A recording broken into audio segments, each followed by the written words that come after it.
Hi friends, இன்றைக்கி நம்ம என்ன கேக் பார்க்க போகிறோன்னா ட்ரீம் கேக். நான் வந்து சாக்லேட்டில் ட்ரை பண்ணியிருக்கேன், ஒயிட் சாக்லேட்டில் ட்ரை பண்ணியிருக்கேன்.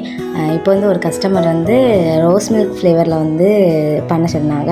நானும் செய்கிறதுக்கு ஸ்டார்ட் பண்ணிட்டேன். இதான் ஃபஸ்ட் டைம் எனக்கு வந்திருக்கு ரோஸ் மில்க் ஃப்ளேவரில். இந்த கஸ்டமரை பற்றி சொல்லியே ஆகணும்.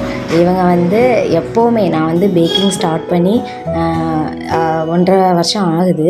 அந்த நான் ஸ்டார்ட் பண்ணதுலேருந்து அவங்க இப்போ வரைக்குமே எனக்கு அவ்வளோ சப்போர்ட் கொடுப்பாங்க. நான் நல்லா பண்ணாட்டாலுமே நான் நல்லா பண்ணினேன் அப்படின்னு சொல்லிட்டு நல்லா மோட்டிவேட் பண்ணிகிட்டே இருப்பாங்க. இப்படி கொஞ்சம் நல்லவங்களால தான் நான் வந்து நல்லா உயர்ந்துகிட்டே இருக்கேன். இன்னுமே நான் உயரணும். உங்களோட சப்போர்ட்லாம் எனக்கு எப்போவுமே தேவை. இந்த கேக்கு ஃபுல்லாக பாருங்கள். ரெசிபி வேணால் சொல்லுங்கள், நான் வந்து ஃபுல் வீடியோவில் ஷேர் பண்ணுறேன். அப்புறம் வந்து உங்களுக்கு வந்து கேக் ஆர்டர் வேணும்னா ஸ்க்ரீனில் தெரிகிற நம்பருக்கு காண்டாக்ட் பண்ணுங்கள். பாய்.